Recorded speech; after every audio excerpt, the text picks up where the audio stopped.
On November 25th, 1944, at precisely 12:26 p.m., my world shattered into 1,000 pieces. It was a crisp Saturday morning in London, and my two children, Emily and James, clung to my side as we navigated the bustling streets. We had grown accustomed to the ever-present threat of German V-2 rockets, but that day, destiny had a sinister plan in store for us. The city was alive with an odd blend of fear and resilience.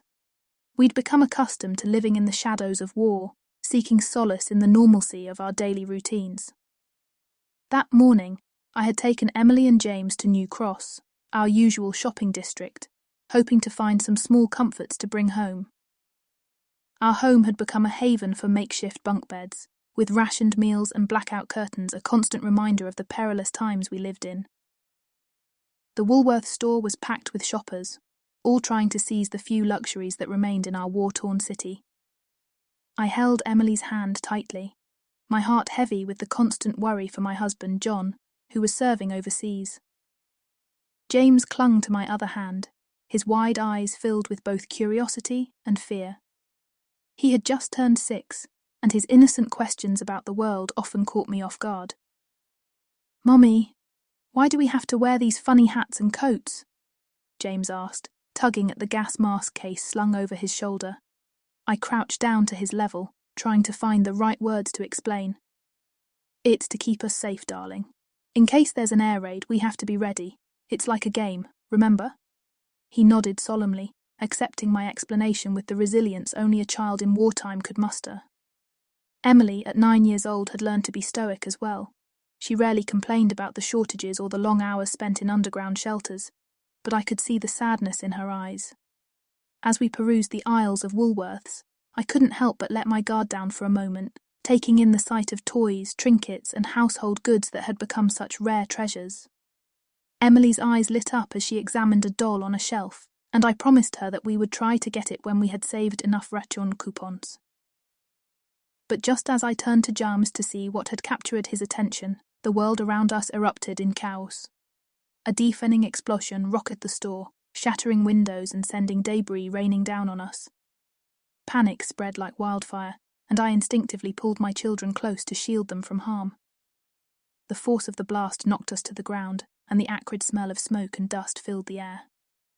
I struggled to my feet, heart pounding with dread, and frantically searched for Emily and James. They were both there, miraculously unharmed but trembling with fear. "Mummy, what happened?" Emily's voice quivered. I had no answers, only a deep, gnawing fear. As I looked around, the scene before me was a nightmare. The Woolworths store, once bustling with shoppers, was now a twisted, smouldering ruin. Bodies lay motionless amidst the rubble, and cries of pain echoed through the air. The devastation was unfathomable. Summoning every ounce of strength, I gathered my children and moved towards the wreckage, praying that we might find some survivors. The injured and dazed stumbled towards us, their faces etched with shock and disbelief. Strangers became comrades in that moment, working together to clear debris and provide aid to those in need. Hours passed like a blur as we toiled amidst the ruins, helping however we could.